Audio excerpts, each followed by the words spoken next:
Brandeis friends, faculty, staff, and guests. Today is a great day. Today is a day where Justice Louis Brandeis would be smiling were he alive today. Today is a day where Brandeis University, an institution whose namesake was one of America's staunchest proponents of freedom of speech, exercises its main fundamental function as a place of higher learning.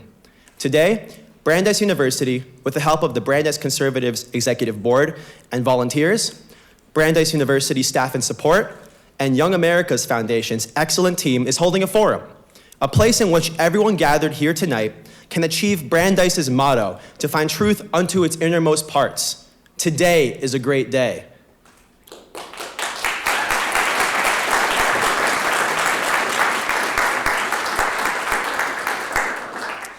Dinesh D'Souza is the perfect person to take up the mantle and help make tonight's event fruitful and meaningful to all.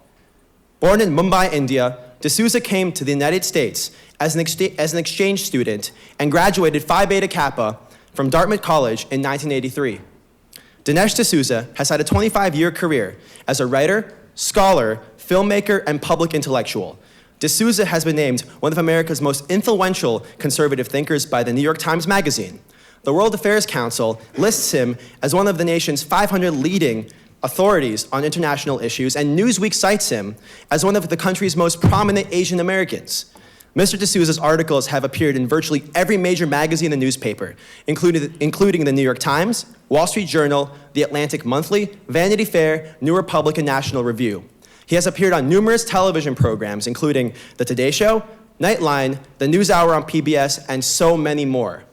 One of D'Souza's favorite venues for debates and speeches is a college campus.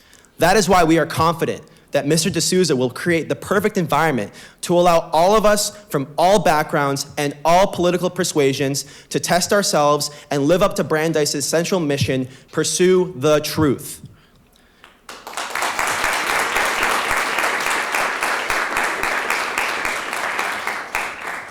Before we begin, you should all be aware that this event will be live streamed, pictures will be taken, and phones must be silenced. The hashtag for tonight's event are hashtag DineshDice and hashtag YAF on campus. Please note all exits in this auditorium. Finally, disruptions and attempts to silence Mr. D'Souza will not be tolerated.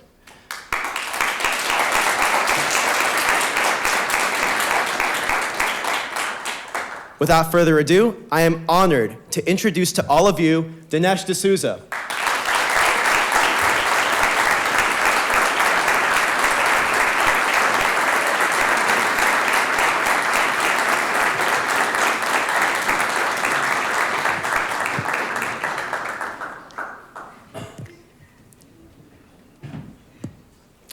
Hi, everybody. It's great to be here. See, I have kind of a narrow podium. I'm relieved I remembered to wear pants. I'm thrilled to be here. I actually spoke at Brandeis, I think, last about 10 years ago. And the world is a very different place. And I'm delighted to also to be here with my wife, Debbie. We're newlyweds, actually. We just celebrated our 1-year anniversary.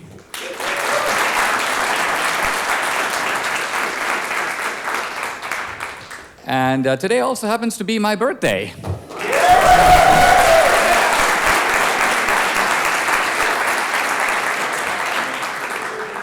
It's actually the 16th anniversary of my 40th birthday.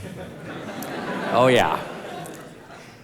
Now, I love this kind of setting. It's informal, it's intellectual, it's open. And I should emphasize that these kinds of events, you probably know, have become increasingly contentious and rare on college campuses. Now, this cannot be because universities like Berkeley and Michigan and University of Texas and Austin, et cetera, have an overrepresentation of conservative views. In fact, those views are virtually non-existent on the college campus. And I should emphasize that this is actually very different from when I was an undergraduate at Dartmouth, now some 25 years ago. When I was at Dartmouth, there was a liberal tilt in the entire Ivy League, in fact, not uncommon in the East Coast. But there were conservative views on the campus. There were faculty who were outspokenly Reaganite. There were students who were active in conservative movements. And so the college was on the left, but students knew what they were against. I think the remarkable thing today is that when you go to a college campus, you find it's not that students reject conservatism. They don't know what it is. If you say to most people, I bet if you did a sort of an old Jay Leno-style poll on our most elite campuses, and you said to people, what are young people who are conservative trying to conserve? You generally get a blank stare. Or someone would say, well, maybe they're trying to conserve privilege or racism. So part of trying to understand another point of view is trying to understand it from the point of view of the person who holds that view.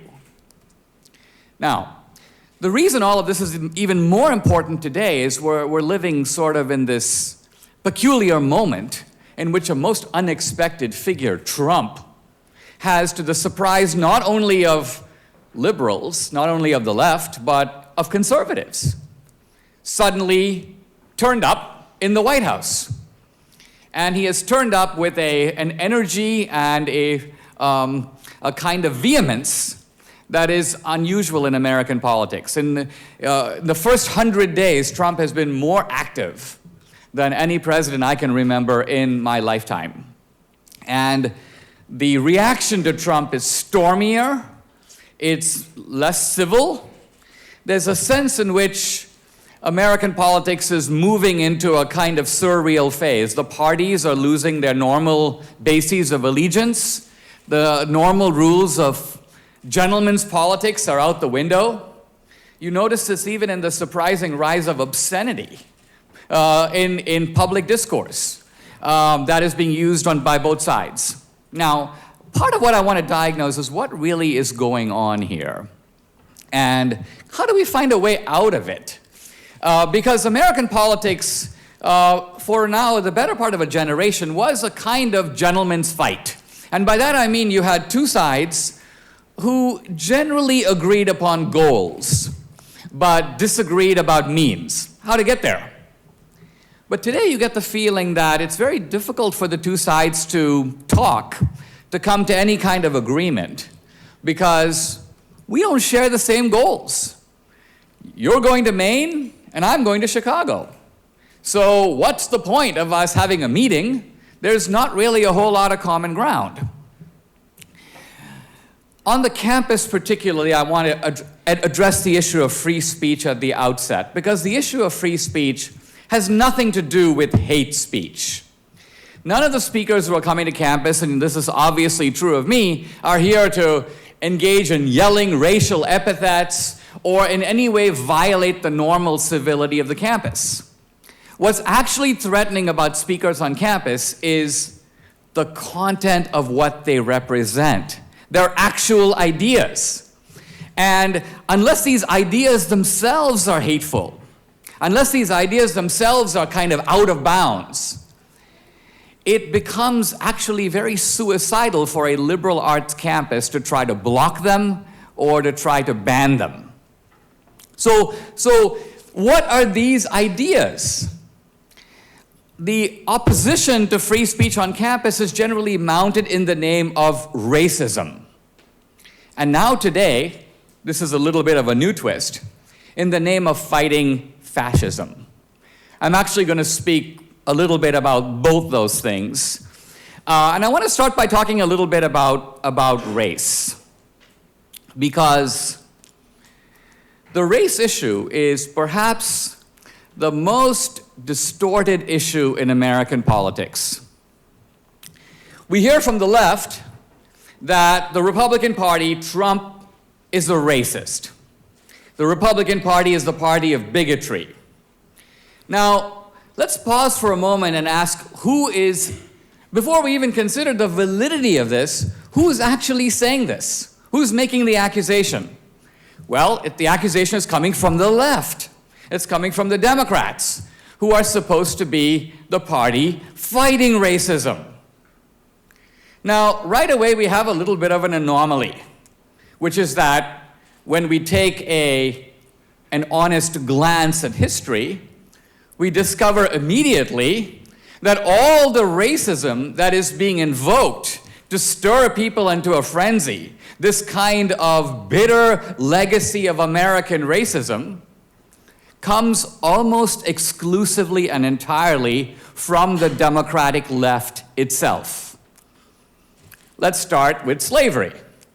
Slavery was an ancient institution, I think you know, but from the beginning of the Democratic Party in the 1820s under Andrew Jackson, who, by the way, was a slave owner with a big plantation in Tennessee, the Democrats became not only the party defending slavery, but the party that invented the idea that slavery was not merely good for the slave owner, which everyone knows, it's a form of getting people to work for you for free, but slavery is good for the slave. This is known as the positive good school of slavery. Never in the history of the world has any group emerged to maintain that slavery is good for the slave prior to the formation of the Democratic Party. Now, how can this obvious fact be concealed by progressive historians? It's concealed essentially by taking the crimes of the Democratic Party and blaming them on the South. Slavery was a Southern institution. The South is to blame for slavery. Now, once again, when you begin to zoom in on this, you begin to realize that this is kind of shaky. Because, first of all, most Southerners did not own slaves. The vast majority of Confederate soldiers who fought in the Civil War did not own slaves. Moreover, the Northern Democrats, and I'm talking about Stephen Douglas, the senator from Illinois, the guy who debated Abraham Lincoln in the famous Lincoln-Douglas debates. The Northern Democrats protected slavery with the same determination and cunning as the Southern Democrats. So the slavery debate was not between the North and the South. No. It was between an anti-slavery Republican Party and a pro-slavery Democratic Party, North and South. This is the historical fact. But after the Civil War, when a defense of slavery became, let's just call it embarrassing, the progressives altered the historical narrative to stick the blame on the South. And you'll see in my speech that we're beginning to see what will be a pattern here, which is that the left and the Democrats take their own crimes, and they blame it on America, they blame it on the South, they blame it on the white man, they blame it on everybody except the guys who actually did it. America committed genocide on the Indians. No, America didn't do it. Think about it. If America did things, and if all of America was equally complicit in them, they'd still be going on. Obviously, the reason that these things stopped is that some Americans did them and other Americans stopped them. So in the case of slavery, it was the Republican Party that stopped it. It was the Republican Party that ended it. And you might say, wait a minute, well, Dinesh, aren't you kind of being a little simplistic here? Isn't there a lot of blame to go around? Weren't both parties ultimately in this together? Isn't there a lot of culpability on both sides? And the answer is actually no. No. And what I mean by that is this. In 1860, the year of the Civil War, no Republican owned a slave. No Republican owned a slave. What does that mean? That means that all the slaves, by the way, numbering at that time 4 million, were owned by Democrats. Now, I say this line in my movie, Hillary's America, and it caused a huge furor on the left. And for about 3 months, left-wing scholars, including scholars of slavery, were ransacking the historical record to try to prove me wrong. Think about how easy that is to do. I'm making what is, in a sense, a kind of fighting statement, a scientific claim. And it's very easy to refute. All you have to do is give me the names of 5 Republicans who owned slaves, and I'd have to take it back. But nobody can. One guy, after extensive research, told me that Ulysses Grant, on his wife's side, inherited a slave. And when he gave me the year and I looked it up, I pointed out to him that that's true, but that was when Ulysses H. Grant was a Democrat. So, even in that one, you may say, feeble attempt to empirically refute me based upon a single example out of 4 million, the counterexample itself falters. All right. Now, you might say, well, Dinesh, all right, slavery, yes, but ended in 1865. It's a long time ago. How long are we going to talk about the antebellum crimes of the Democratic Party? And my answer is, not anymore. Let's now move to the postbellum crimes of the Democratic Party. Because after the Civil War, the Democratic Party was in disarray, and in order to come back, it developed a kind of new ideology. A new ideology that was sort of related to slavery, but separate from it. And what was this ideology? White supremacy. White supremacy was the unifying principle of the Democratic Party for a whole generation after the Civil War. And the Democratic Party essentially came up with some new institutions. Segregation, the Ku Klux Klan, racial terrorism, and lynching. Now, once again, we need to zoom in here a little bit because I'm once again vulnerable to the, come on, Dinesh, isn't there a lot of blame to go around? But the answer again is no.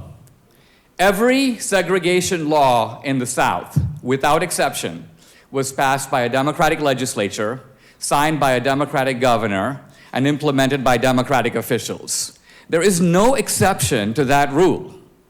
The Ku Klux Klan was started by a delegate to the Democratic National Committee, Nathan Bedford Forrest in Pulaski, Tennessee. The organization was shut down by the Republican Party about 3 years after it started, until it was revived in the 20th century by none other than the progressive icon Woodrow Wilson, who by showing a pro-Ku Klux Klan movie, Birth of a Nation, in the White House, inspired a Klan revival around the country. Not just in the South, but in the Midwest and also in the West. According to Eric Foner of Columbia University, I quote, "For 30 years, the Ku Klux Klan was the domestic terrorist arm of the Democratic Party," end quote. Now, this is history. I'm not really giving you my side of the issue. I'm giving you the only side of the issue. So when you look at the fact that slavery, segregation, and racial terrorism are all, in a sense, the work of the Democratic Party, what is the basis of the very people who have done this? And by the way, I should point out that this same Democratic Party has never, ever taken responsibility for any of its actions. It has never said, "We plead guilty." It has never made an apology. It has never paid 1 penny of restitution for what it did. It has constantly tried to absolve itself of the blame with the help of the Democratic left itself. In other words, if you don't hold it accountable, who will? Now, let's fast forward kind of to the present era, the civil rights movement. How did that happen? Well, obviously the civil rights movement was done by the Democratic Party. Didn't Lyndon Johnson push through the Civil Rights Act of 1964? Now, the first thing to remember is that the entire basis of the civil rights movement was established 100 years earlier by the Republicans in the 13th, 14th, and 15th Amendments. The Republicans passed the Emancipation Amendment, that's the 13th, equal rights under the law, that's the 14th, and voting rights, that's the 15th. If those amendments had been enforced, you wouldn't need any civil rights movement. If you think about the Civil Rights Act of 64, it's nothing more than putting equal rights under the law into effect. The Voting Rights Bill of 65 is nothing more than essentially enforcing the 15th Amendment. So why did you even need a civil rights movement when these laws had been passed in the 1860s? And the answer is the Democratic Party had been blocking the enforcement of those constitutional amendments.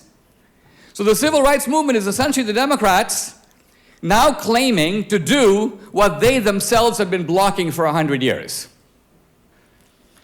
And it is a fact, which you can check for yourself, that the Republican Party actually made all of those bills possible. By which I mean, quite simply, that if there was no Republican Party, all Democrats in the House and the Senate, the voting rights bill would not have passed, the Civil Rights Act of '64 would have failed, and the Fair Housing Bill would have failed as well. More Republicans proportionally voted for that legislation, than Democrats did. Now, this is all a kind of a preview because it seems to me that ultimately these arguments are arguments of credibility.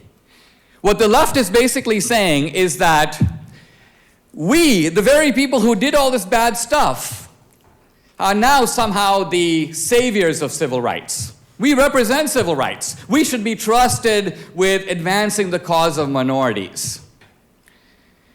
Nothing could be actually further from the truth. And finally, I want to say a word about the fabled big switch. The fabled big switch is the fable that the two parties switched sides. That somehow there was a kind of transposition of positions between the Republican and the Democratic Party. That the racists from the Democratic Party moved right and joined the Republican Party. Now, as again with a lot of these claims, this one is actually quite easy to check. And it can be checked by looking very simply at the group of racist Democrats, famously known as the Dixiecrats. Now, it should be noted from the name itself that we're talking about Dixiecrats, not Dixie cans. In other words, the Dixiecrats were Democrats. And they were Democrats who supported segregation. And we can ask the simple question, how many of those guys became Republicans? Because once again, the general idea out there, promoted by a whole generation of progressive historiography, is that most of them did. That's the basis for the so-called big switch. But when you look at the actual Dixiecrats, the whole roster of them, you discover that the number of Dixiecrats who became Republicans is precisely one guy. Strom Thurmond. He's the only one. All the other Dixiecrats remained in the Democratic Party. Most of them died as Democrats, and here's the interesting thing. All of them were lionized in the Democratic Party until their death. A really good example is Robert Byrd, the so-called conscience of the Senate. This guy died in 2010. We're not talking about the 1960s anymore. And yet when Byrd died, Obama eulogized him. The Clintons were both there. Hillary made a video calling him her mentor. Bill Clinton made a very interesting remark at Robert Byrd's funeral. He goes, "Don't blame old Robert Byrd for being in the Ku Klux Klan. You had to be in the Klan in order to advance in the Democratic Party." Think about that. You had to be in the Klan. A true statement, by the way. So this is our history. And this, let me suggest, is why the campuses these days are so nervous about hearing conservative views, not because we're out to promote hate speech, but because we're out to disrupt a progressive narrative that cannot withstand the disinfectant of public scrutiny. This is the real issue. Now, I mentioned the movie Hillary's America, which takes on this progressive narrative on race, but I now want to pivot and talk about something a little different, which is there's been a kind of shift in the meta story about American politics in the last year or so. You might say ever since the ascent of Trump.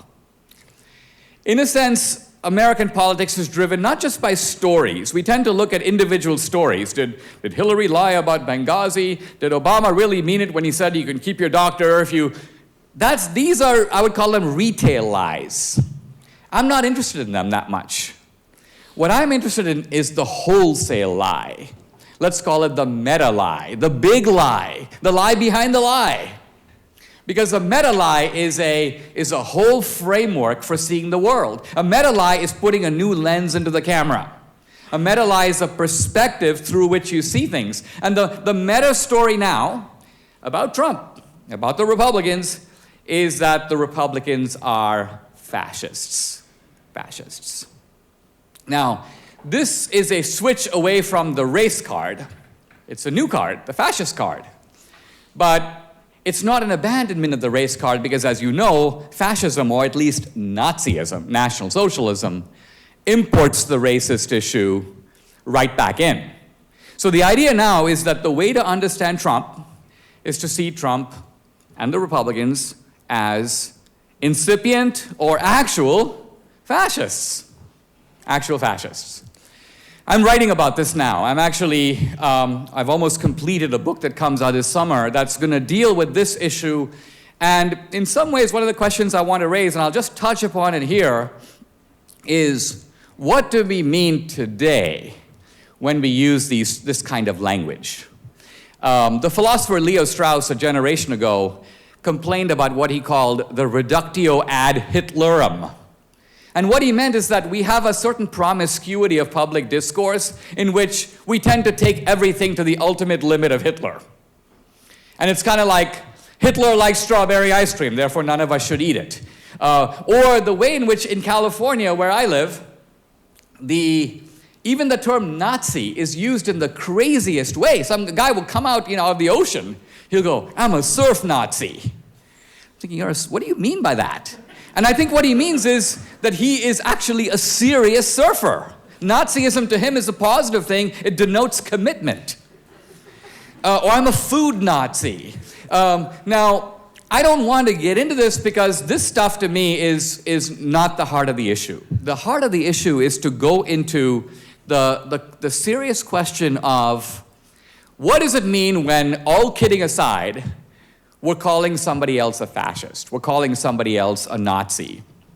What are we getting at? And does this term even have any meaning today? Now, when you look at Trump, for starters, Trump is the most out there guy in American politics. I'll give you that. Trump is a guy who actually plays by none of the existing rules. It's almost like American politics has had these kinds of guardrails. These two, and everyone is supposed to walk in between these rails. And Trump is the first guy not only to ignore the instruction, but to act as if there are no guardrails. Now, let me suggest that the reason he does that, I think, is because instinctively Trump believes that these guardrails are fake. These guardrails have been put up, actually, by his opponents. These guardrails, far from being actually legitimate guardrails, are ways of regulating and controlling the people who come to public office to limit what they can actually do. I'm very interested to see that both in Wisconsin, in Illinois, at Berkeley, in Washington, D.C., in the aftermath of inauguration, you now see these masked protesters. They're called Antifa. Anti-fascists. They're costumed, they cover their heads by pulling masks over their heads, and they carry weapons, sticks, barricades, shields. So their idea is we are the anti-fascists, and we have to use strong tactics. The name of one of the groups, by any means necessary. BAMN. We have to use any means necessary because how else could we have stopped Hitler? If it was necessary to use violence in the 1930s and the early 30s, would it not have been justified to prevent all the violence that came later that was far more catastrophic and disastrous? So this is the logic, if you will, of anti-fascism, the need to take extreme measures if necessary now to prevent this nascent fascism from taking root. And yet, I start with an interesting observation that this kind of, you may say, street violence, where you basically block your opponents, you prevent them from speaking, you beat them up, you disrupt their inauguration. Remember that all the violence involving Trump was at Trump rallies. There was no violence at Hillary rallies. If the Trump people were causing violence, you think they'd show up at Hillary's rallies and disrupt those. But no, the disruption was always the Trump rally. The disruption was always the Trump inauguration. The inaugural people were just there to celebrate. They were the ones who were being blocked. Now again, think of it this way. What would happen if hundreds of masked Republicans showed up and blocked Obama's inauguration? Try to imagine how the press would have reacted to that. There would have been absolute apoplexy over it. And so what we have here is a kind of a strange phenomenon, which is that the very blocking of free speech, the very terrorizing of opponents, the very isolation of views that you don't want to hear, this is actually the behavior of the fascists. This is not anti-fascism. This is actually characteristic of fascism itself. So how is it possible to engage in anti-fascism while doing fascist stuff? In reality, the answer to that question was given by a philosopher at Berkeley in the 60s. His name was Herbert Marcuse. He was actually a refugee from Nazi Germany. His family got out of there in the early 30s, moved to Europe and then to the United States. And Marcuse he came to New York, then he was at Columbia, and then he went off to Berkeley. And then I believe he was at Brandeis. Yes, I think he ended up in San Diego. But Marcuse had a phrase. His phrase was, no free speech for fascists. No free speech for fascists. And essentially his argument went something like this. We, the left, are tolerant people. But we do not have any obligation to be tolerant of the intolerant. So, if we get to define the Republicans, the Nixon administration, the Reagan administration, Trump, as intolerant, then we're fully justified in blocking them from speaking. The phrase Marcuse used was repressive tolerance. Tolerance, he said, is not a two-way street. It is perfectly legitimate for the left to block the civil rights, to repress the free speech, to undermine, if you will, the constitutional liberties of people who are deemed intolerant. Now, I say this because we're not talking about the 60s, we're talking about the moral underpinning for what is going on in America now. The justification that we're seeing, if you will, for violence. And I want to say a word about fascist ideology. Who were actually the fascists? We think of fascism as right-wing. Why is it right-wing? What's right-wing about it? If you think of modern American conservatism, what modern American conservatives are trying to conserve is the principles of the American Revolution. And the principles of the American Revolution are three: economic freedom, political freedom, freedom of speech and religion. This interlocking trio of freedoms is what we on the right are fighting for. Now, far from this being a prelude to fascism, this is the very antithesis of fascism. Fascism actually emerged on the left. The founder of fascism was not Hitler, Mussolini. Mussolini came to power in the 20s. Mussolini was Hitler's model. Hitler called him the last of the Caesars. Hitler, in a sense, modeled his Munich push, his attempt to come to power, on Mussolini's infamous march to Rome. Mussolini was the original fascist. He started fascism. And where did Mussolini himself start? He started as a Marxist labor organizer in Italy. Mussolini was the leader of the Italian Marxist Party. Not the only leader, but one of the main ones, one of the most famous ones. And ultimately, the reason Mussolini became a fascist, and not just him, the reason that all these guys, hundreds of them, became fascists, moved, I should say, from socialism to fascism, is they saw that the prophecies of Marx regarding socialism weren't coming true. Marx had predicted the working class will become increasingly poor. Didn't happen. Working class standards were going up in England, they were going up in Germany. Marx predicted the revolution will come in England or in Germany. Didn't happen. The revolution did come, but it came in the most unexpected place, the most underdeveloped country, one of the most in Europe, Russia. And it didn't come from the proletariat. There was no proletarian uprising at all. These were intellectuals, lawyers, and professional revolutionaries who overthrew not capitalism, not the bourgeoisie, but a czarist regime. This didn't even look like what Marx was even talking about. By the way, the kind of revolution that Marx did talk about, a revolution of the proletariat, of the working people to overthrow capitalism, has never occurred in the history of the world, and I believe never will. Mussolini knew this.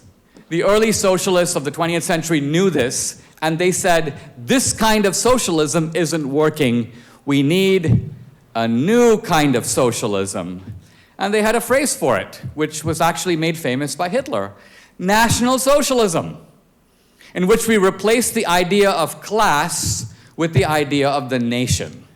Why? Because nobody dies for his class, but tons of people are willing to die for their country.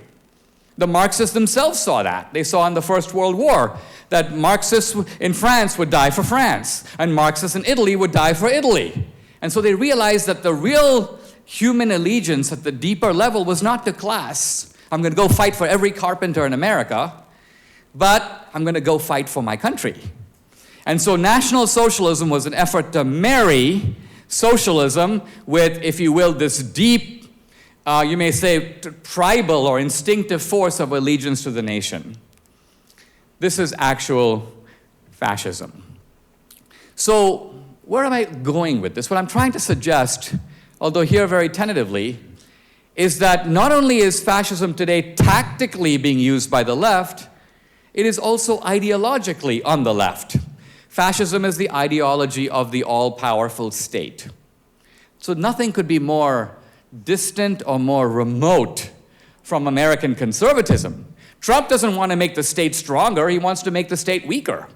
Trump doesn't want to have the state overrun the individual, he wants to emphasize the individual. Trump doesn't want the state to control capitalism, he wants to unleash capitalism and detach it from the power of the state. So this is the ideological opposite of what the actual fascists and the actual Nazis tried to do. Where does this leave us today? We don't have to resolve the conundrums of American politics. We're here on a campus. And let me suggest that what we need to do today is to open our minds to the great debates that are reverberating in our time. And if these kinds of ideas, if the kind of stuff I've told you this evening is completely familiar to you, if you're like, yeah, ho-hum, what this guy says, man, I've heard this so many times, I don't even know. If that's your reaction, then actually you've been getting a really good liberal education. You've actually been, in a way, well-informed about a point of view that may not be your own, but nevertheless is one that stands as a kind of check on your own. But if some of what I've said, or most of what I've said is like, whoa, where do you get that? What? I can't believe it. I've never heard this before. I've been on campus now for years. I've been reading all these books. I've been listening to all these storylines and narratives, but all of this is sort of new to me. That's an alarm bell in your mind, because that tells you, wait a minute, everything that Dinesh said today can be tested. It's publicly recorded. I can go check it out. I can find out if the facts are true. Because if they are true, let me suggest then a lot of things follow from that. There's a lot of consequences to whether or not the things that I've been saying to you are accurate or not. And if they are accurate, I'm saying not only that I'm not trying to get you to agree with me. I'm trying to get you to become a soldier for a broader understanding of America and American politics, so that the kind of facts that militate against the left are not excluded from the campus. That they have a chance to compete in the free opinion of idea, the free exchange of ideas. And I don't just mean that they're not censored or they're not blocked. I mean they are not discredited at the outset by not giving them a free hearing. You know, a lot of times we discredit things not by banning them. I mean, the Nazis burned books. They put books in a big pile and they burned them. But if you think about it, burning books is actually a sign of weakness. Because if you're burning books, you've got to go into the university, check out all the books that are being assigned at Brandeis, and then burn them. That means that those ideas are already being taught at Brandeis. But you know you're winning completely when you don't have to burn a single book because none of the books that you would have burned are even being assigned. None of the books that you would even have burned, young people have even heard of. Professors don't refer to them. They're never assigned in papers. And so as a result, those sets of ideas don't even have a presence in, you may say, the furniture of our minds. That is a form of tyranny, I would suggest, even worse than having to burn a book, which at least draws attention to those books. So my case today ultimately is an argument about the left. It's an argument about racism and about fascism, but it's also an argument for the liberation of the American mind. I think it's about time, don't you? Thank you very much.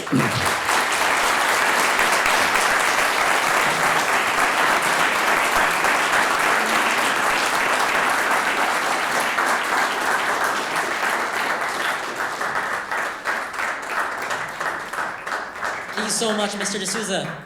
Now everyone's welcome to step on up, ask a question. We'll be forming a line right here. Everyone can ask one question. We'll have to ask you to keep it brief. I'm going to be holding the mic right here. You can ask the question. And please, since it's being streamed, keep right and walk around the back to the front. And that's it. Everyone can come on up. Okay.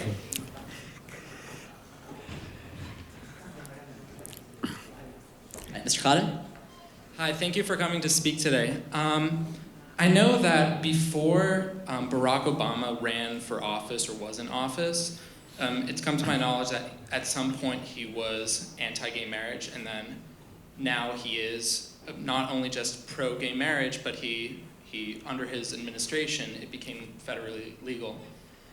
So my question for you is, I really enjoy your historical point of view for your arguments, but my question is, do you think that maybe the change in ideals in each party, in the Democratic Party, could be as a result of the voter base changing their ideals rather than in response to their historical identity?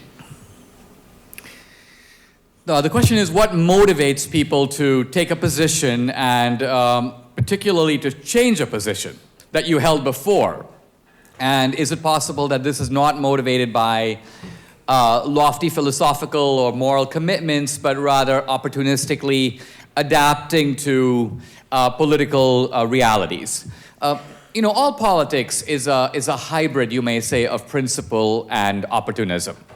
And I don't even mean that in a negative way, because principles, in order to be implemented, have to meet you may say, the test of the street. They have to be accommodated to existing reality.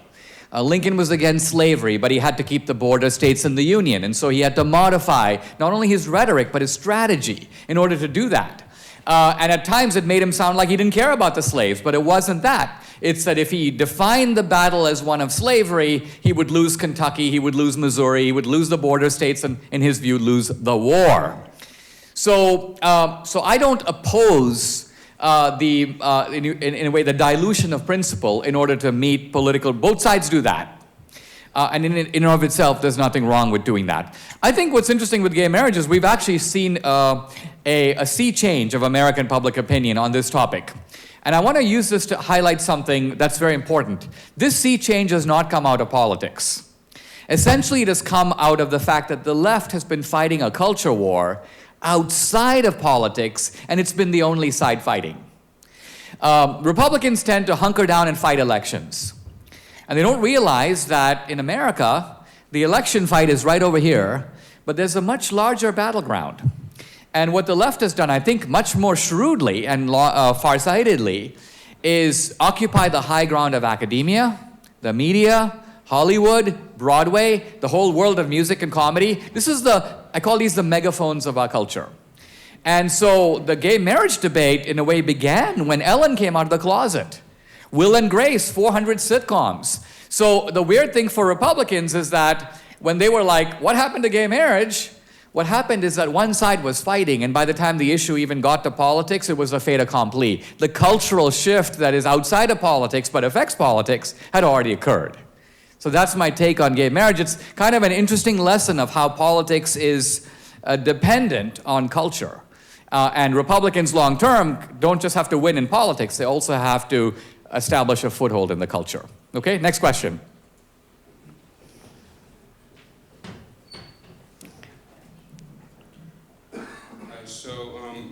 My question is just a little similar to the last one, but how can you say that the left is, part of the reason the left is trying to stop free speech on campus because of their insecurities about the traditions of the Republican Party, mainly through the 60s, when 90 to 95% of blacks in the US vote Democrat, and doesn't this discredit some of the Democratic policy? Well, you can say some of the Democratic policies have had good intentions, but went the other way.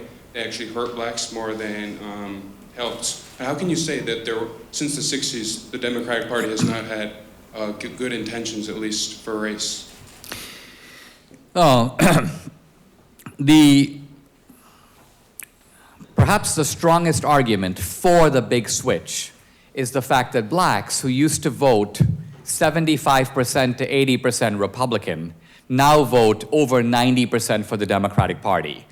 On the face of it, this would seem to suggest that there obviously has been some kind of a switch. Now, if it is true that this switch resulted from the Democrats taking the leadership, let's just say on civil rights, then one would expect that this switch would have occurred, let's say, starting in the 50s or 60s, after Brown versus Board of Education, maybe after the Civil Rights Act, and continuing with affirmative action in the 70s and the 80s. But interestingly, when we look at this big switch of blacks, the switch occurred in the 1930s. Basically, there was a switch. 75% of blacks voted for Herbert Hoover in 1932. I'm sorry, in 1928. And the same, by 1936, there was a complete flip. 75% of blacks were voting for FDR. Now, think about this for just a minute. In the 1930s, the Democratic Party was not only the party of segregation, but the party of the Ku Klux Klan. FDR, sainted FDR, was completely in bed with the racist wing of the Democratic Party. Lyndon Johnson started off as a rabid racist in Texas. He voted against all the civil rights bills that came up one after the other. This is the great progressive, Lyndon Johnson. The Southern Democrats came to FDR and they basically said, you want our votes in the New Deal? Number one, during your tenure, think of FDR's tenure from the 30s all the way to 1945. You must oppose all anti-lynching legislation. FDR agreed. No anti-lynching bill went through while FDR was president. Number two, blacks should be excluded from most New Deal programs. In other words, let's draft Social Security, let's draft New Deal legislation to exclude farm labor and domestic service. The two professions in which blacks were mostly concentrated were excluded from the New Deal. Not till 1954, when the Republicans had the presidency, the House, and the Senate, did they overturn this restriction and make blacks eligible for Social Security. So this is FDR. This is the actual record. And again, I say to you, I've been reading FDR biography after biography, and there are progressives who will admit the truth of the record. There's a recent book by Ira Katz-Nelson, the progressive historian at Columbia.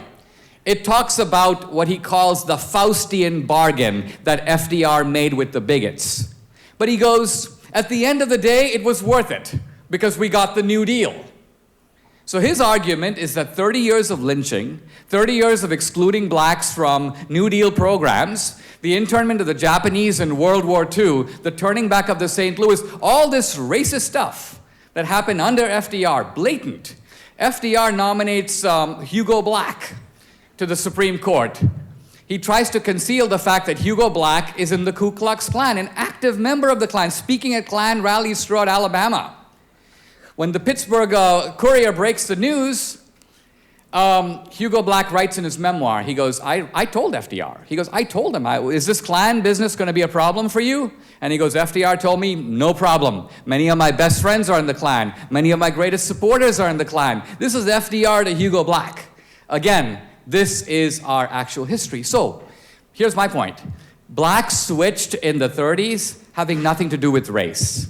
They switched because of the economic benefits of the New Deal, meager as they were. Why? Because blacks were living in the terrible conditions of the Depression, and because blacks were being subjugated by the very segregation and racism from the Democratic Party itself. So it's a very tragic story, in my opinion, because it has nothing to do with race. Just like the South moving to the Republican Party under the Reagan era, that was due to free markets, privatization, anti-communism. That was not because of bigotry. The bigots stayed in the Democratic Party. There's a whole body of data on that I can refer to, but I won't now, just in the interest of time. Okay? All right, next question.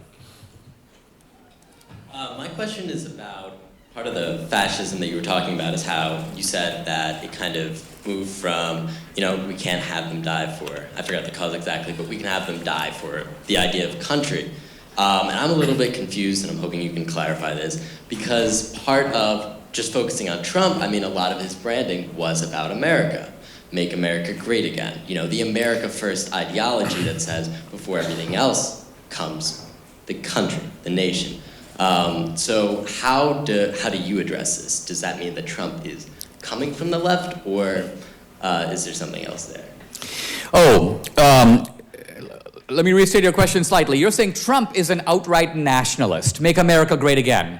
Wasn't Mussolini an outright nationalist? Wasn't Hitler make Germany great again, right? That's the thrust of your argument, correct? Well, I'm not saying that explicitly that Trump's a fascist. I'm just saying that part of the argument there could be made that he has fascist tendencies. Yeah. So let me answer it this way.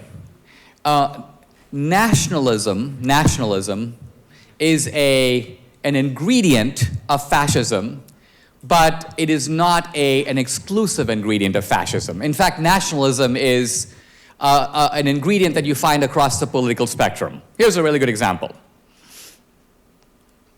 Was Gandhi a nationalist? Yes. Gandhi thought about India wherever he was. If he's in South Africa, he thought about India. If he's in England, he thought about India. Che Guevara was a nationalist. Castro was a nationalist. Ho Chi Minh was a nationalist. Stalin was a nationalist. Stalin's slogan, socialism in one country. Even though Marx had talked about international socialism, Stalin's point was no. We're going to focus on what he called Mother Russia, right? So what I'm getting at is that when you try to identify a phenomenon, always ask, what is it about that phenomenon that is distinctive? Not only what is characteristic, but what is distinctive, because that's going to define the phenomenon at its core, right? So that's the point. Nationalism is in fact characteristic of fascism, but nationalism is equally found on the left, as all the anti-colonial liberation movements were without exception nationalistic. They all they wanted to make Ghana great again, and they wanted to make India great again. So the fact that they were nationalistic by itself does not make them in any way fascist. Okay?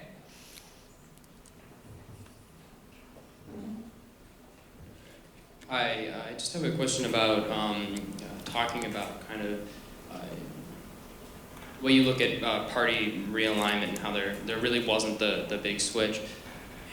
When you go back and you look at kind of what the Democrats during the 19th century kind of talked about, like what was their big thing, was kind of protecting states' rights. Now that has kind of moved now towards today's Republican Party is arguably the party that kind of, defends that or talks about defending that. So I don't know if, silly, when we talk about party changes, if it always means that we're talking about an ideological switch here. Like I think you use Democrat and progressive kind of interchangeably.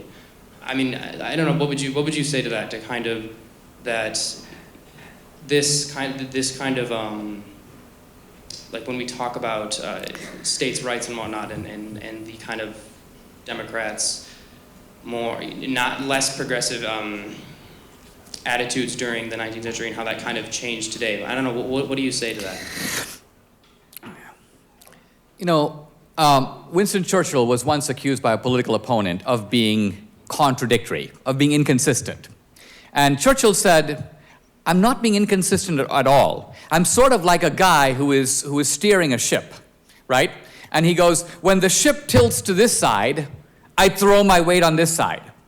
When the ship tilts this way, I throw my weight on the other side. Now, to the naive observer, I'm being inconsistent. I was over here, and now I'm over here. But he goes, but anyone who knows what the ship is, what I'm trying to do, which is to keep the ship on an even course, can see that I'm actually acting in a completely consistent way.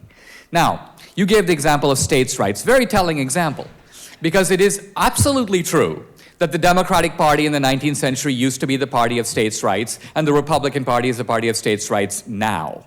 So ask yourself this: what is the difference between states' rights then and states' rights now? And the simple answer is, states' rights then was a sneaky mechanism to protect slavery.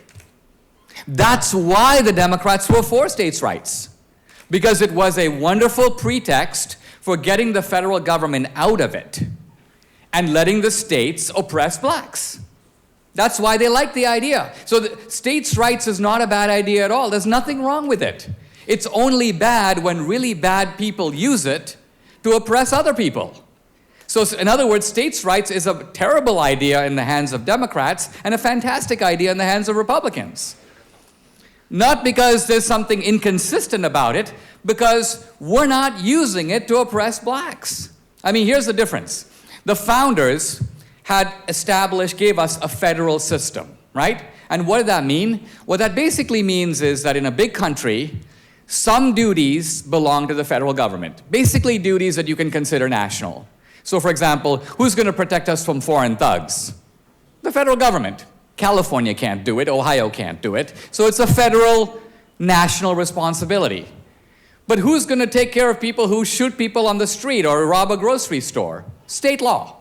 So we have a dual system of government, and that's why I use the Churchill example, because in an era where the federal government did almost nothing, right, very little, you can argue that it was good for Lincoln to emphasize the national government, because the state governments then had a great deal of power.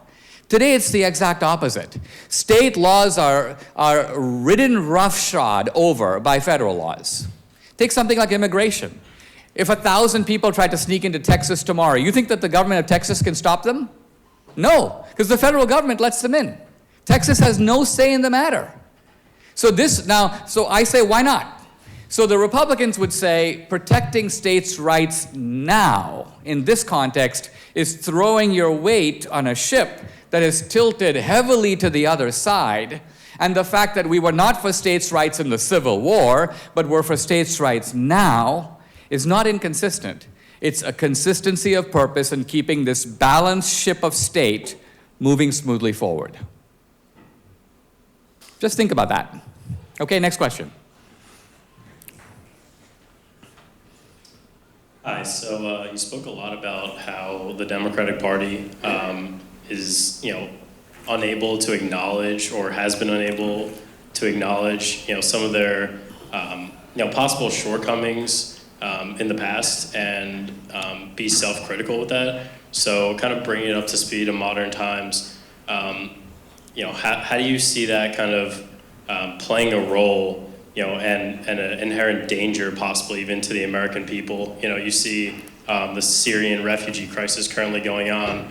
It was only in 1993 that, under Bill Clinton, we extended humanitarian aid, in Mogadishu to the people of Somalia. And now you see the Democratic Party, many members and many of its leaders want to extend even further to the Syrian refugees, aid that could even compromise our national security. So how do you feel that, not being able to learn from one's history and acknowledge past shortcomings could possibly pose a threat, to our country, to our government? I think that this debate, whether it's about Syrian refugees or whether it's about immigration, would benefit from the simple beginning of using honest rhetoric. The other day I opened the New York Times. It says, immigrants living in terror because of Trump's ban. First of all, I'm thinking, immigrants? I'm an immigrant. Debbie's an immigrant from Venezuela, my wife. We aren't living in terror because no one is trying to deport us. Why? Because Trump is actually not trying to deport any immigrants. Then how come we keep reading about immigrants? What about illegal immigrants? Well, ask yourself a question. Is an illegal immigrant an immigrant? The definition of an immigrant is someone who lawfully crosses the border and accepts and is accepted, accepts the rules of the country and is accepted by the people in the country. If someone illegally crosses over, swims the Rio Grande, they're not an immigrant. They're a law-breaking illegal. That's the fact of the matter. Now, you might say on a humanitarian basis, we should do this or we should do that, but the very fact that our rhetoric is so polluted and so corrupted, people say, well, what about their constitutional rights? Now, let me point out that it's not fascist. In fact, we're talking about the liberalism of Locke and John Stuart Mill to say that a country is a social compact among its citizens. We agree to give up certain of our natural rights in exchange for civil rights and certain protections. This is a deal among us, kind of the way that a club makes rules for its members. It's another way of saying that if somebody is not in the club, someone is an alien, whether from Syria or whether from Tijuana, they don't have any constitutional rights at all. Why? Because they're not members of our club. This is not to say they don't have natural rights or human dignity, no, but they don't have they don't have a First Amendment right to free speech. They don't have a Fourth Amendment right against search and seizure. They have none of those rights. Why? Because they're not citizens. So how can we have these debates when these basic categories are not only not acknowledged, but deliberately camouflaged? Deliberately camouflaged. So my argument here is, I'm very pro-immigrant. America takes a lot of immigrants every year. I think it's a really good thing. Immigrants have been very good for this country. Immigrants are the base of the Republican Party, by the way. But all that being said, if we could have, the reason we don't have an honest debate is the Democrats want to make immigrants in general feel scared by what Trump is doing. And we've seen all kinds of people I teach community service classes to Hispanic adults. They're very scared, not because of anything Trump has done, but everything they hear about Trump, everything they see on Univision and Telemundo, which is trying to stir up a kind of immigrant in this panic as a weapon against Trump. So a little honesty would go a long way. All right, next question. Hello. Thank you for the talk. It was very valuable, and it's an opinion that you don't hear too much on campuses, as you said. But I'm still a bit perplexed by your idea that Republicans are somehow much more moral than Democrats. And I'm not American, I've been here just 4 years. But my opinion is that today, Democrats are much more concerned with what I would say are moral issues than Republicans. And for me, the most clear example is how the Democrats really care about global warming, or at least they say they care a lot about global warming, whereas you feel that the Republican Party is much more skeptical and just doesn't want to do with doesn't want to get involved with dealing with global warming. So my question to you is, how do you defend something like global warming, where it's really very obvious how the Democrats are doing the right thing and the majority of Republicans are not? Let me ask you a question, if I may. To me, global warming is a little bit like theism, in the sense that it's a factual claim, right? It's a factual claim, moreover, that's not visible to our senses. If you were to tell me, for example, that there is a God and he has these characteristics, I might see it or I might not. But it's not like you telling me that there's a tree, because I can see a tree, right? You can see the tree. So if I don't see the tree, something's wrong with my eyesight. Right? But if I don't see God in the way that you see him, it's not because it's not because I lack eyes. I see the same facts that you do. I just don't agree with your interpretation of evidence that is a little opaque to our senses, right? So here's global warming. My question to you is, why is it, to you, a moral issue? Either the Earth is getting hotter, or it's not. We don't feel it getting hotter, right? You're looking at one set of data, I'm looking at one set of data. Let's say we disagree over what this data means. We don't disagree about temperatures by themselves, we disagree about the cause of those temperatures and the significance of them, and what we should do about them. For example, let's say you were to tell me that in the next room, the temperature is 800 degrees, right? Or let's say the temperature is 110 degrees. I have two choices. I can go in there and say, how do I change the planet to bring the temperature down from 110 to, let's say, a livable 90? Or I can say, maybe I should take off my jacket and try to adapt myself to the climate instead of trying to adapt the world to me. Which is easier? Is it easier for us to adapt to global change that is massive, has been occurring over millennia, and it's very unclear how we can address it? Or is it really worth... So what I'm getting at is, where's the moral issue here? What's moral about it? I mean, the moral consequences of not doing anything about global warming, no? And the people that are supposed to suffer a lot because of not dealing with global warming, especially the poor people in Africa and in many places that are very affected by rising sea levels or lack of vegetation or food. But my question is, maybe they're wrong, but wouldn't you just would like to bet that they're right for the, don't you think it's much more beneficial? I mean, obviously it's not for the people that have oil companies, but you and many other people, wouldn't you just want to bet that they're probably right, that most of the scientific community is right about global warming, and you would like to change how we live and change resources? Like, wouldn't you just want to bet for that? Well, look, I come from a poor country, India, right? India is trying to go from being a third world country to being a second world country. Now, what this means in terms of human welfare is we're talking about hundreds of millions of people going from starvation to basically having 1 or 2 meals a day, right? We're not talking about becoming rich. We're talking about a country climbing out of the most degrading type of poverty. India cannot do it without energy, without oil, without essentially the lifeblood of an economy. India and China, the two greatest human success stories in the world in the last 30 years, have come up by massively increasing their demands on world energy. They need it desperately.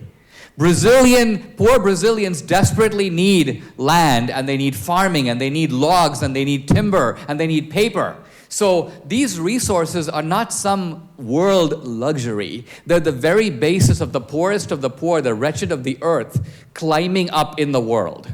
So it's a complete fallacy to see the global warming debate as between oil companies and idealistic environmentalists. That locates the whole debate in the West, as if it's just some argument between Exxon and Brandeis. No, that's not where the fight is taking place. Poor countries need stuff to grow. They need food. They need fertilizer. So if you start classifying no fossil fuels, no this, no that, tax on this, tax on that, no oil, the point is you're not hurting the rich guys. I don't care about Exxon. You're actually hurting all these poor people who need this stuff to come up. That's why you'll never see big global warming demonstrations in Mumbai unless they're staged by the government. They'll never occur. Just like you never see protests against multinational corporations in Mumbai. You go try and you put up a sign that says Nike, and the next day there'll be 500 people standing in line. Why? So I'm simply trying to alert you as someone who's grown up on the other side of the world, as you apparently have, that this is actually a much more complex issue. And so it's not that I have a side in global warming. It's not my issue. It's just that when I hear these extravagant claims that have no empirical experiential support at all, I'm on my guard. That's all I'm saying. Okay, next question. We've got 10 minutes remaining for questions, and please try to keep them brief. Thank you. And I'll try to be briefer too. I tend to go on myself. So you said something about Trump wanting to stop the state from overriding the economy. And my question is, I believe we've seen some evidence that he's more of a statist than especially traditional Republicans are in regard to the economy. For example, he wants to kind of use the power of the presidency and the prestige of the presidency to tell companies what they should be doing, why they shouldn't be moving overseas. Just recently we saw that he wants to put a tariff on Canadian lumber and other such tariff measures. I find that not economic freedom at all. And you said that's one of the 3 points of the revolution. Yeah, I think we're sort of in a process of feeling Trump out and discovering where he's really going with this, right? Because it's true in his pre-presidency, he was doing a lot of, you could call it telephone strong-arming. Don't go to Mexico, keep your jobs here, and so on. He's not doing that since he's been in office. Now, the issue of tariffs to me is a little tricky because here's the question. Let's say that the Canadians are putting tariffs on our products, which they are. Just like the Japanese are putting tariffs on our cars. So we've been living in a kind of a one-way arrangement here in which they slap tariffs on our cars. So General Motors and Ford can't sell except at a higher price in Japan. But let's say we have no tariffs or hardly any tariffs on their cars. Now the question is, if you're a real free trader, as I am, what do you do? Milton Friedman's answer was, you do nothing. It's better to have one guy have tariffs than to have both guys have tariffs. I think on this point, Friedman is actually politically wrong, and in fact, politically dumb, which is not an insult to him because he was an economist, and he wasn't actually trying to be politically smart, and so he never succeeded. Trump's idea is this. If the Japanese want to put tariffs on our cars, it's time to call up the Japanese and say, listen, pal, if you stick 30% tariffs on our cars, we're going to be sticking 30% tariffs on your cars. Until you take the tariffs down. Then we'll take ours down. Now, this is a political strong-arm tactic aimed at doing what? Achieving a level playing field, achieving real free trade. So let me give you a kind of an example about this, which is a little ruthless, but does make the point. It happened during the Civil War. It came to the attention of Abraham Lincoln that the Confederates, upon capturing blacks from the Union Army, these are free blacks, would immediately execute them. Not whites. The whites were just held captive like normal prisoners of war, but the blacks were executed. So what does Lincoln do? Lincoln issues an executive order that for every free black captured and executed by the Confederacy, one Confederate soldier will be summarily shot. Now think about this. This is an order of extreme barbarity, and it's a complete contravention of the laws of war.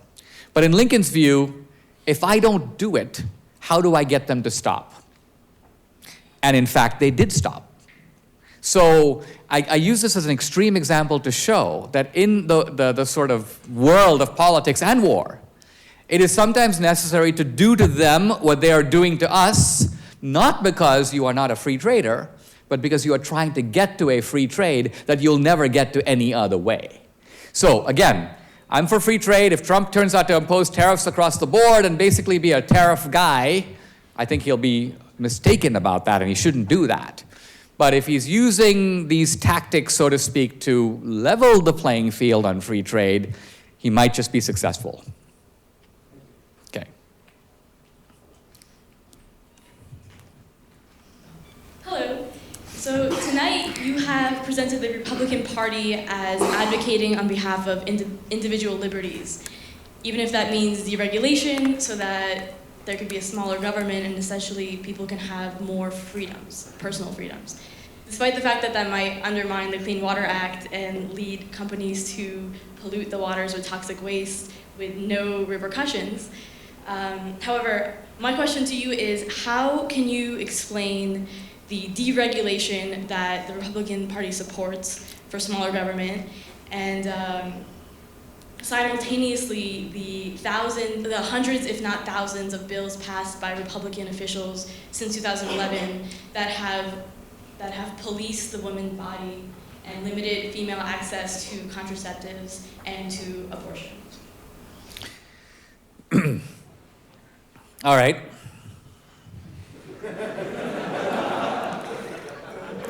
somewhat like the mosquito in the nudist colony. I'm trying to figure out where to begin. Well, all right. So I'll say a very quick word about abortion, a very quick word about deregulation. Abortion first. We talk about birth control and abortion. Let's set aside for one moment the debate about whether or not abortion is a constitutional right. I would submit that it is not. You can read the Constitution, squeeze lemon juice on it, hold it upside down, it's just not in there. But let's assume it was.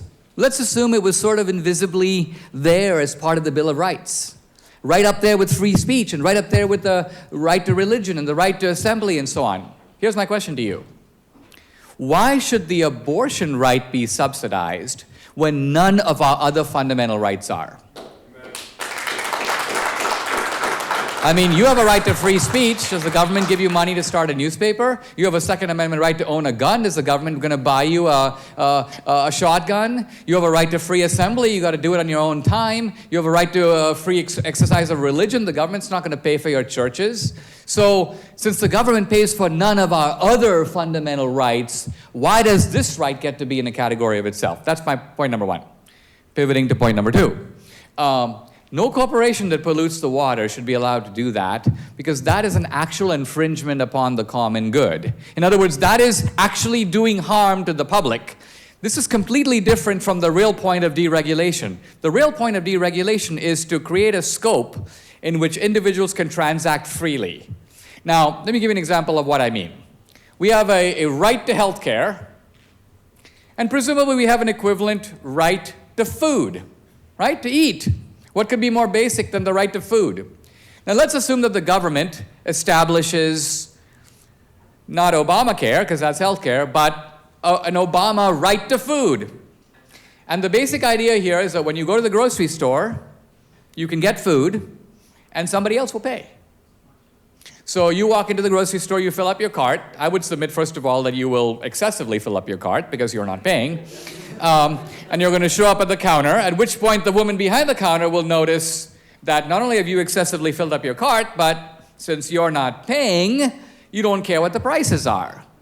And so suddenly milk will start costing $45 because some third guy is actually going to be footing the bill. Now, I would submit that this is in a nutshell what's wrong with our healthcare system. That whenever you go to the doctor, the reason that it costs $3,000 when you have a cold is not because it actually costs $3,000. If you were paying, they'd bill you $75. But since you're not paying, and the insurance company is paying, and the government is paying them, the doctor realizes, I'm going to run 45 tests, I'm going to do this, I'm going to do that, it's all going to be money in my pocket, it's going to be money for the hospital, and this poor dude isn't the worst off. So most of the time when we go to the doctor, we don't even ask what it's going to cost, because we don't care. Because some third guy is paying. So the argument for deregulation is to try to create a healthcare system where people do have healthcare protections, but in which costs are kept down because the guy who's receiving the service is actually paying for it. Let me just throw out a wild idea. If the government were to say to you, everybody in this country has catastrophic health insurance from now on. In other words, if you have a heart attack, you have some catastrophic illness, it's covered. But for routine health care, right, everyone who is under a certain income bracket, we're going to give you a $5,000 check, right? You're free to spend that money on health care, and if you don't use it, you can keep what you don't spend. I assure you that this will send a shockwave through the whole healthcare system. It changes the whole set of incentives, because suddenly the money is your money. No third guy is paying. Now remember, you're covered for catastrophic, which is actually quite inexpensive because catastrophic events are rare. What actually drives our healthcare costs up is routine healthcare. And that's why Obamacare is so expensive, is it covers routine healthcare, which people should pay for. All right, I've said enough about that. Let me take a couple more questions because I know my time is very limited. Hi. My question is kind of related, sorry. How is the Republican Party espousing conservative values such as individual liberties by voting to defund institutions like Planned Parenthood, but also to overturn Supreme Court decisions such as Roe v. Wade, and also where does the Democratic Party fall in place? So, what would the Republican Party, in its kind of most extreme form, do to Roe v. Wade? This is not a debate about whether or not to outlaw abortion. This is a debate about who should decide. Who should decide? Now, at some level, you might say, well, a woman should decide. Yes, but we also live in society, right? We live in communities. So the question becomes, should the federal government or the courts or the states or the local communities pass laws that relate to abortion? Who should decide? So right away, that's a federalism question. At which level of government should this matter be solved? As I mentioned earlier, the founders had a delicate balance between some things that are assigned to the federal government, some things assigned to the states. Now, let's think about why you might have the federal government decide something as opposed to the states. What are the benefits of doing one or the other? The benefits of the states doing it is variety. Let's say, for example, different states had different tax laws. In fact, California, for example, has a state income tax of 9%. Texas has a state income tax of 0%. I'm considering moving from California to Texas. Why? Because I get, in a big world, I get to look around and see what's working, which community do I like, which club do I want to become a member of, and I get to move if I want to. Now imagine if all the states had the same state tax rate of 9%, I'd have no choice. I'd be forced to pay that percent. I'd have no choice about how I want to live my life, what rules I want to live under, because I'd be living under a uniform national set of rules. So these are the arguments for and against federalism. Basically, if the Republican Party had its will, I believe, it would return Roe versus Wade to the states. And what that means is that states like Massachusetts and New York and California would have very liberal abortion laws. Most states would have abortion be legal. There'd be very few states where abortion was outlawed completely, but there might be a few.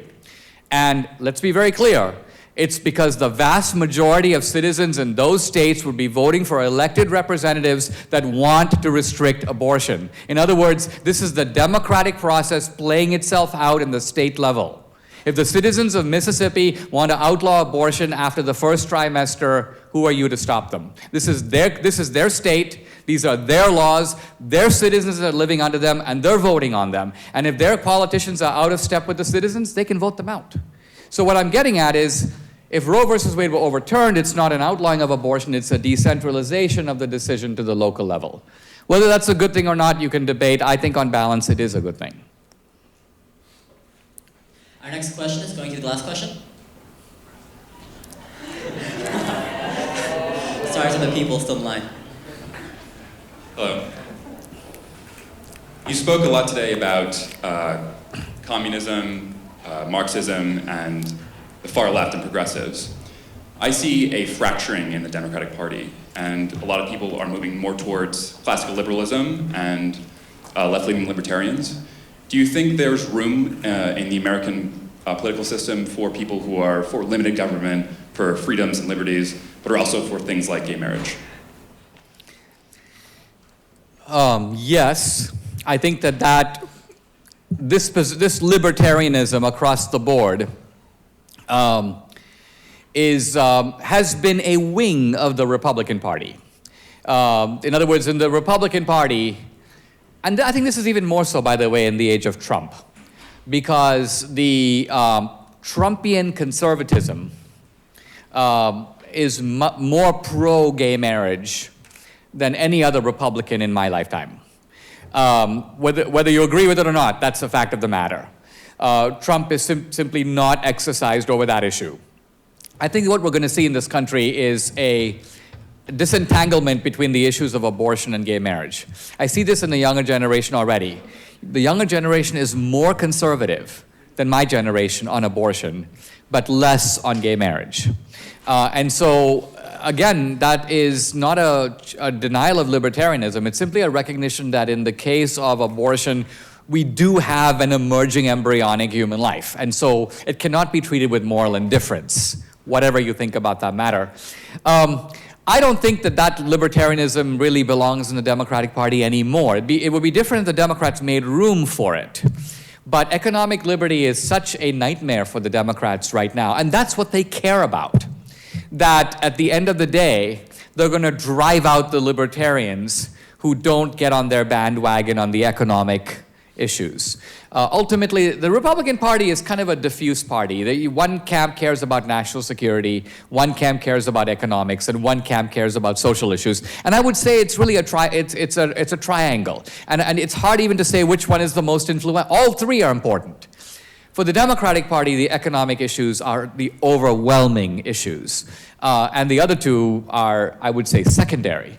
That's why, for example, Obama and Hillary will change their position on gay marriage. They can't change their position on tax rates, but they can change their position on gay marriage because they care more about the economic issue than they do on the other. So that's the fact of the matter in American politics. Look, I must say, I'll just sum up that this has actually been a very good experience for me. I wasn't quite sure what to expect coming back to Brandeis after many years. Frankly, I expected a little stormier reception. And not that I feared it, because I like stormy. But I think the great benefit of what's happened tonight is that we've actually been able to dive into some quite controversial and divisive issues and talk about them in a very sober way. And so I want to give you some credit for that, because I think this is a very good lesson for people on other campuses to keep their minds open to rival points of view. And I hope you'll see this event not as a singular event. In other words, this is the dose of conservatism we get at Brandeis for the year 2017. We'll look for some more in 2018. No, you need it. You need a little more regular dose. You know, it was John Stuart Mill, I believe, who said of Coleridge. Coleridge was the right-winger. Mill was the liberal, the classical liberal. That liberalism actually needs, in order to stay strong and in order to maintain its integrity, the pressure that an outside critic or opponent can apply. I'm not an enemy of liberalism. I'm actually, at the end of the day, a friend of it. Liberalism in its true form is something that is a very attractive thing. And remember, liberalism comes from the word liberalis, which means the free man, as opposed to the slave. So liberalism at its core is about liberation. Now notice, by the way, that the liberals of today don't call themselves liberals. They call themselves progressives. They've switched out of the term liberal. Progressivism is something a little different, and I think a little bit more shady. Because progressivism is sort of like, we're the party of the future. Everyone who disagrees with us is a party of the past. We're for progress. But that by itself is a little vacuous unless you can state what direction you're going and why that's a good way to go. To simply proclaim yourself on behalf of progress, a party of the future. Remember, we're all living at the same time. There's no inherent advantage that somebody has by claiming to be the Bill Clinton, I'm building a bridge to the 21st century. What bridge? This is just idiot talk. So we're on a campus. We need smart talk. We need definitions of progress. We need to ask whether people who are claimed to be reactionary really are. And I think we need to look with Trump with fresh eyes, because he's an outsider. We haven't had an outsider come from nowhere, i.e. not a senator, not a governor, to the presidency since Eisenhower. And Trump is going to do some crazy things, and he's going to challenge some things. But I would ask at the end of the day to ask, where is he taking this country? He's not a creature of ideology. He's a creature of instinct. Look at the Syria bombing. Trump campaigned against getting involved in Syria. But that's not to say that if his instinct says something's wrong in Syria and this is what I need to do. Similarly on trade, I think his instinct it's a little bit of a testosterone-driven instinct. It's a bit like, if other guys are trying to ban our products, I need to kick their butts a little bit, so that they stop banning our products, and that if they want to sell here, we got to be able to sell over there. I would suggest that this is actually why in a democratic society we elect leaders. To fight for us. To fight for us. And that's, I think, what Trump means by America first. He doesn't mean that he wants to undo the civil rights movement. He doesn't want to send women home from the workplace. None of that. That's not what he means. What he means by America first is an economy that's growing.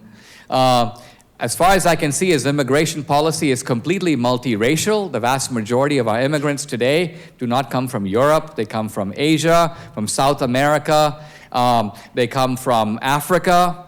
I've never heard Trump say a word that he wants to alter the racial component of American immigration. Not at all. So for these reasons, I'm a little more hopeful about Trump than the rhetoric that I hear coming against him, even from the conservatives.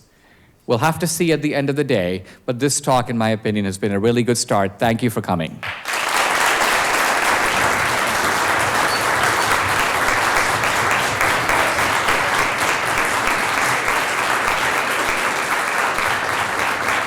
Thank you very much, everyone, for coming. If you have any more, if you're interested in finding out more, go to yaf.org. Have a good night.